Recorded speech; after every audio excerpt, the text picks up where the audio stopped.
자식 짐 될까봐 수술 안 받겠다고 버텼는데 세상에 이 돈을 다 나라에서 돌려준다고요? 오늘은 어떤 하루를 시작하고 또 보내고 계신가요? 요즘 차가운 날씨만큼 가슴속이 텅 빈 시간을 보내고 계시진 않은가요? 그래도 늘 행복한 하루를 보내시길 바랍니다. 안녕하세요, 제이입니다. 이런 날일수록 몸은 더 쑤셔오고 혹여 병원이라도 다녀오면 묵직하게 손에 들려오는 그 하얀 영수증 봉투에 마음까지 시려오는 경험 다들 한 번쯤은 있으셨을 거예요. 삑 소리와 함께 결제되는 카드 단말기 앞에서 애써 태어난 척했지만 집으로 돌아오는 내내 머릿속을 떠나지 않던 그 숫자들. 자식들한테 손 벌리기는 싫고 배우자에게 걱정 끼치기도 미안해서 그저 꾹 누려담은 한숨과 함께 영수증을 서랍 깊숙한 곳에 넣어두신 적 있으시죠? 아픈 것도 서러운데 돈 걱정까지 해야 하는 그 막막함은 겪어보지 않은 사람은 아마 평생 모를 겁니다. 나이가 드는 게 죄도 아닌데 어깨 위에 삶의 무게와 함께 병원비라는 또 다른 무거운 짐이 더해지는 것만 같아 야속한 마음이 들기도 하셨을 테고요. 그런데 만약 그 무거운 짐을 나라에서 함께 들어주겠다고 하면 어떨까요? 어르신, 너무 애쓰지 마세요. 그 짐이 너무 무거워지기 전에 저희가 딱 막아드릴게요 하고 든든한 버팀목이 되어주는 제도가 있다면 조금은 마음이 놓이지 않으시겠어요? 오늘 저는 바로 그 버팀목에 대한 이야기를 들려드리려고 합니다. 이름은 조금 어렵습니다. 본인 부담 상한제. 하지만 이름이 뭐 그리 중요하겠습니까? 그 안에 담긴 따뜻한 마음과 실질적인 힘이 중요한 것이지요. 2025년 우리 어머님 아버님들의 지갑을 지켜줄 이 고마운 제도에 대해 세상에서 가장 따뜻하고 알기 쉬운 이야기로 지금부터 풀어드리겠습니다. 우리가 살면서 예기치 못한 비를 만날 때가 참 많습니다. 특히 건강이라는 건 맑았던 하늘에 갑자기 먹구름이 끼는 것처럼 예고 없이 찾아오는 경우가 대부분이죠.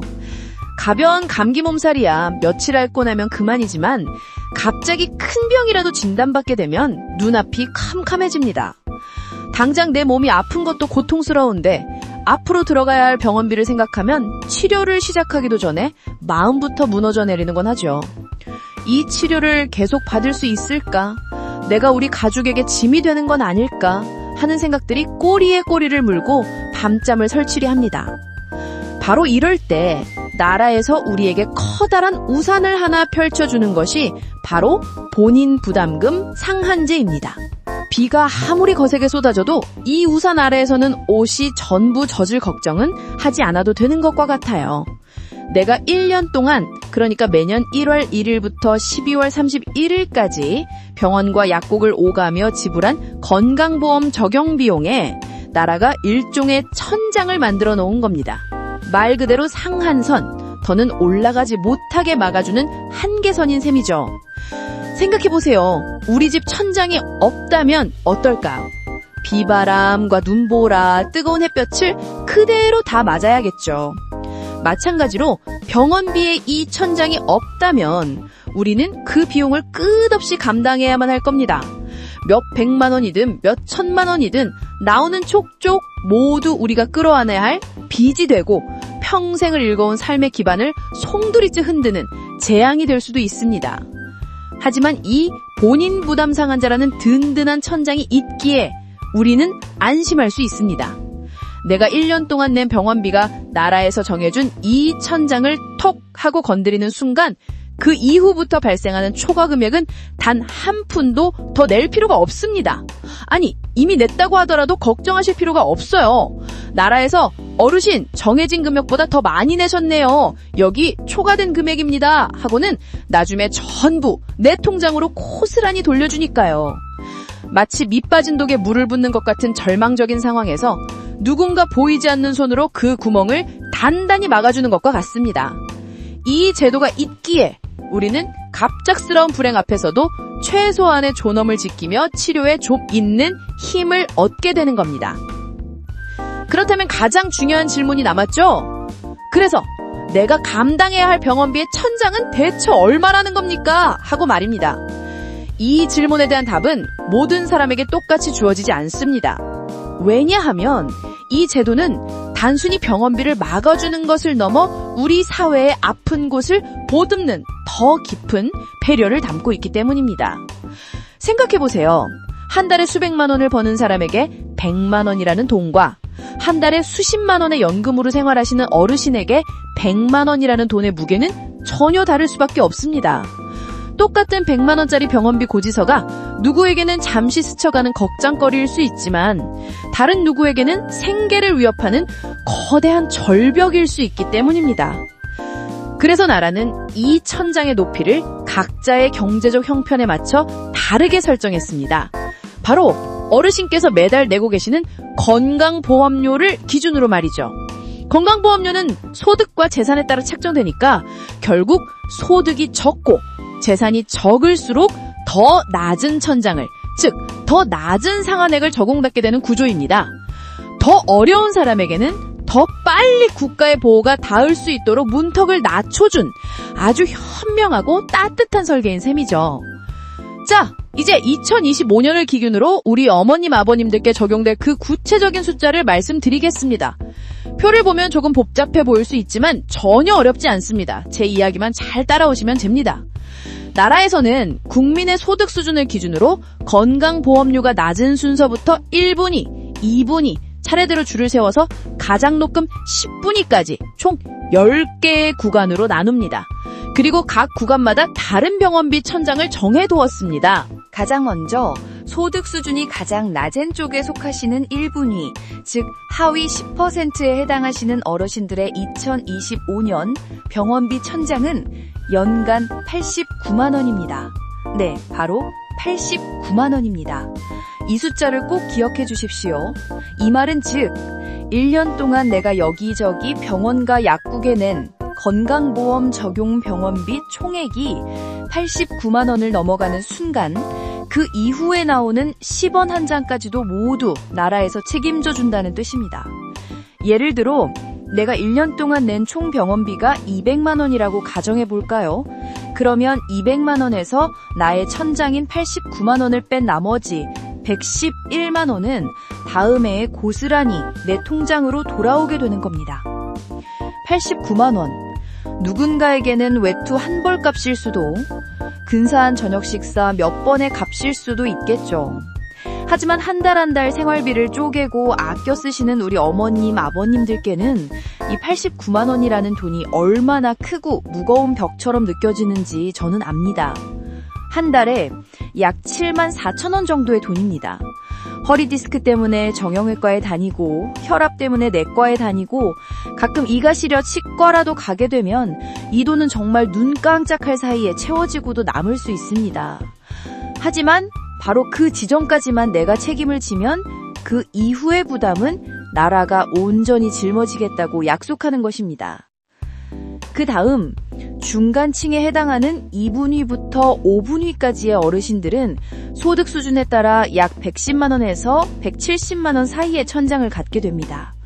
물론 1분위보다는 조금 높은 금액이지만 여전히 갑작스러운 큰 병 앞에서는 우리를 지켜줄 수 있는 아주 든든한 방패가 되어주는 금액이죠. 그리고 소득이 가장 높은 상위 10%인 10분위의 경우에는 그 천장이 826만 원으로 설정되어 있습니다. 이 숫자들의 차이를 보면서 어떤 생각이 드시나요? 이것은 결코 차별이 아닙니다. 오히려 진정한 의미의 평등에 가깝습니다. 모두에게 똑같은 짐을 지우는 것이 아니라 각자가 짊어질 수 있는 만큼의 짐을 지우고 그 이상은 사회가 함께 나누어 들겠다는 약속이니까요. 더 많이 벌고 더 여유가 있는 사람에게는 조금 더 높은 책임을, 그리고 정말 도움이 절실한 분들께는 더 낮은 문턱을 만들어준 아주 사려 깊은 제도인 셈입니다. 작년에 비해 금액들이 조금씩 오르긴 했습니다. 물가가 오르는 만큼 어쩔 수 없는 일이라고는 하지만 그래도 야속한 마음이 드는 것은 사실입니다. 하지만 그럼에도 불구하고 이 제도가 우리 삶의 마지막 안전망 역할을 해주고 있다는 사실 그 자체는 변하지 않습니다.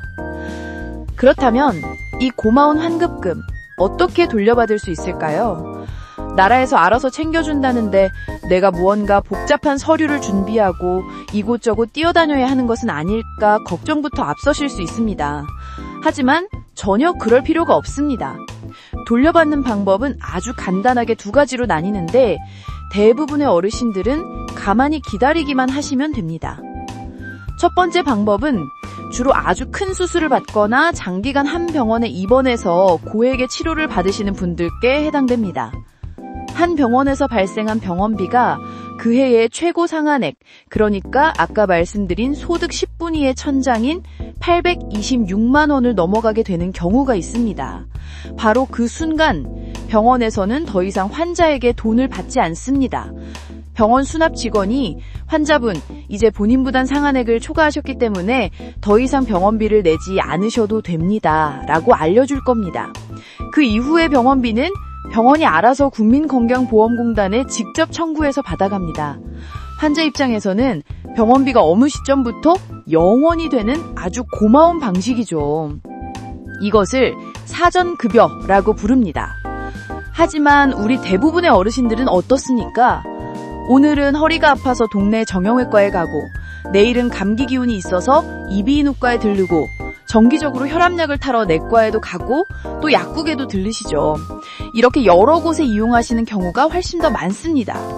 이렇게 여러 곳에서 쓴 병원비를 일일이 합산해서 상한액을 넘었는지 확인하기는 현실적으로 어렵습니다. 바로 이런 분들을 위해 두 번째 방법, 사후 환급 제도가 있습니다. 말 그대로 나중에 한꺼번에 정산해서 돌려준다는 뜻입니다. 일단 어르신께서는 1년 동안 예전처럼 다니시던 병원과 약국에 다니시면서 그때그때 발생하는 병원비를 모두 내시면 됩니다. 아무것도 신경 쓰실 필요가 없습니다. 그러면 컴퓨터보다 더 정확한 국민건강보험공단에서 1년치 자료를 모두 모아서 밤새도록 계산을 합니다. 박춘자 어르신께서 작년에 A병원에서 30만 원, B의원에서 50만 원, C약국에서 25만 원을 쓰셔서 총 105만 원을 내셨구나. 어르신의 소득분위를 보니까 천장이 89만 원이니까 16만 원을 더 내셨네. 이 돈은 얼른 돌려드려야겠다 하고 말이죠. 이렇게 모든 계산이 끝나고 나면 바로 다음해 8월이 되었을 즈음에 공단에서 어르신 댁으로 아주 반가운 편지 한 통을 보냅니다. 본인 부담 상한액 초과금 지급 신청 안내문이라는 조금은 딱딱한 이름의 편지이지만 그 내용은 세상 어떤 연애 편지보다도 더 설레는 소식일 겁니다. 그 안에는 어르신께서 작년에 얼마의 병원비를 더 내셨고 그래서 얼마를 돌려받을 수 있는지, 그리고 어떻게 신청하면 되는지가 아주 친절하게 적혀 있습니다. 내년 여름 찌는 듯한 더위가 기승을 부릴 즈음에 우리 집 우편함에 꽂힌 하얀 봉투 하나가 그 어떤 시원한 아이스크림보다도 더 달콤한 소식이 될 수 있습니다. 이 안내문을 받으시면 거기에 적힌 전화번호로 전화를 걸어 본인 확인 후에 계좌번호를 불러주시거나 인터넷 또는 공단 앱을 통해 간단하게 신청만 하시면 됩니다. 그러면 며칠 내로 어르신 통장에 생각지도 못한 보너스 같은 돈이 쏙 하고 들어오게 될 겁니다. 여기서 제가 정말 목에 피가 나도록 강조하고 싶은 게 있습니다. 어머님, 아버님, 내년 8월에 공간보험공단에서 오는 우편물은 절대 광고 우편물이라고 생각하고 그냥 버리시면 안 됩니다. 혹시라도 깜빡 잊고 신청을 못 하셨다고 해도 너무 걱정 마세요. 안내를 받고 3년 안에는 언제든지 신청해서 받을 수 있습니다.